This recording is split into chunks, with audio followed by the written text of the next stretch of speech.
All right, hey guys. This is week 3, I think, of practice makes progress.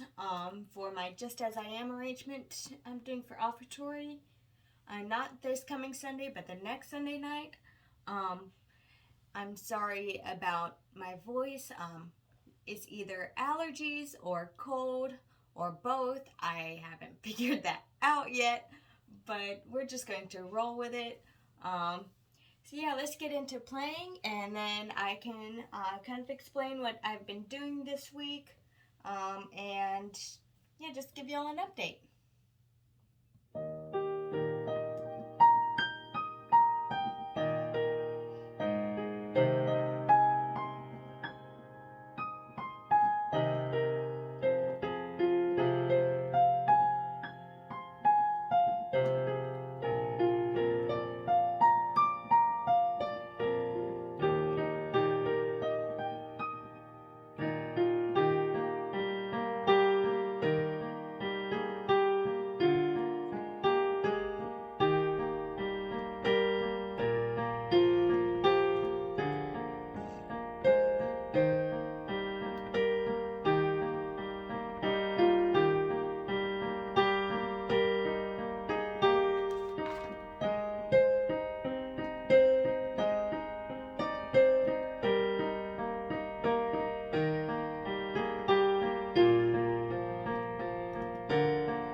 Oh, whoops. So this is a good example. I was going to try to play it all the way through, but in this case, what happened right here, my brain was focusing on a couple of other mistakes that I made. Like at the beginning, the second measure when I was doing this part. Yeah, that's the part. I held this note out too long before going. So it should be like.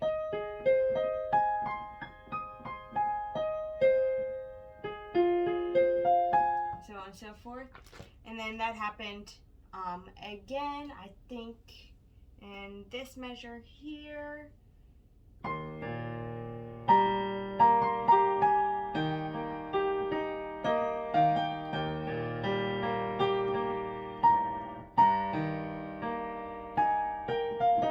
And it happened again there because my brain is still trying to explain and think legibly, and also think of what's my next note again. But yeah, which I could go ahead and circle the note down here, what I needed, and right before the page turn, when I pressed this note, E flat, instead of the C that I needed to, what I am going to do, and like right now, I have just under a week and a half to get this performance ready. So any little bit that I can do to help me, I am going to a certain degree.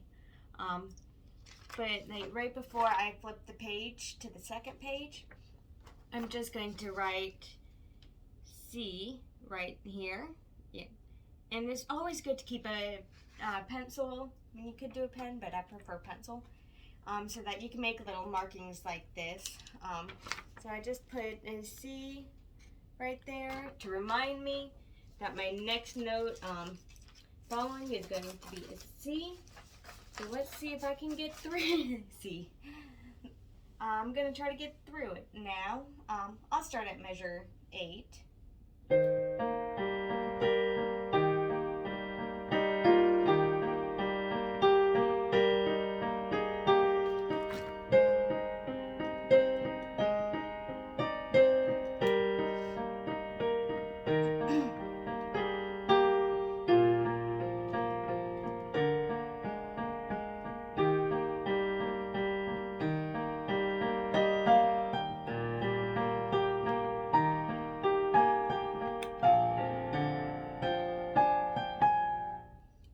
this is another example.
So here I've messed up twice in a couple of measures.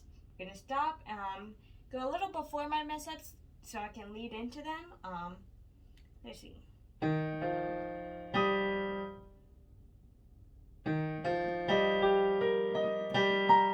would hope if I'm in the right octave.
Alright, and what has helped me in this last part, measures 32 through 40, is I looked for patterns, and a lot of times when you do like going up into different, I get chord inversions. The fingers or the notes kind of mirror each other, so you're doing the same notes in both hands, just in different octaves.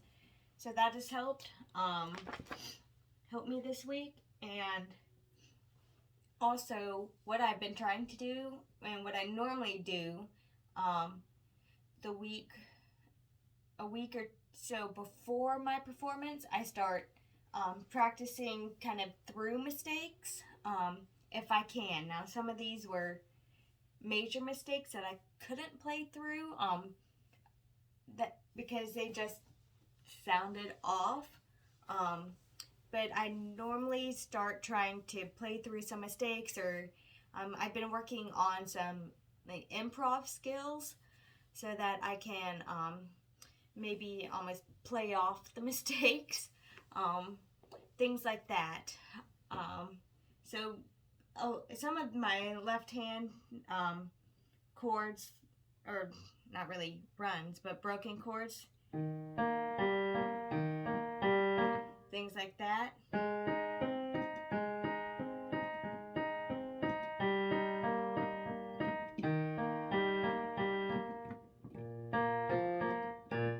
That didn't sound right at first, but anyway, I didn't play the right notes. But those without a trained ear, and I don't mean this to offend anybody, but those without a trained ear wouldn't be able to pick up that, a few times I played the wrong note, played the wrong thing. So, for instance, I may have played when I should have played something like that. So I just try to one, keep going back through some of the more difficult sections. Keep playing them through, like almost isolate them and then add them to the grand scheme of the piece. And then just make extra notes like I did on my piece to remind me, as well as start improv, trying to, hide the mistakes more. So yeah, that's what I've been doing. My teacher says it sounded great when I had my lessons on Tuesday. But I was more awake and alert then. Unfortunately, I record this series at night after working all day, and my brain is just not here. Alright, so I'm going to try playing this again, playing it straight through, with or without mistakes, so we can kind of get a feel.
right there.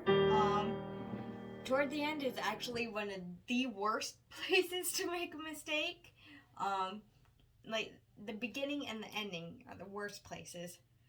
So any tips out there, work on the whole piece, but make sure you at least get the ending down, which is what I'm going to focus on this week, just getting my like this last bit down, because you know, the ending is what people are really going to remember the most about your piece, what you play. So yeah, so I'm going to work on that this week. And one other tip, something that I'm actually doing on one of my my very next offertory, one of my other pieces, I'm doing hand separate work. It's a lot of rhythm work, which that's one of my weak points, and I'm not afraid to admit that. Rhythm and using a metronome are my weakest aspects of being a pianist. But one thing that is going to help with the rhythm part is doing hand separate work. Right now I'm focusing more on the right hand because that's where the majority of it is, and that's where the melody, well, usually that's where the melody is, but you want to focus on whichever hand has the melody line in it.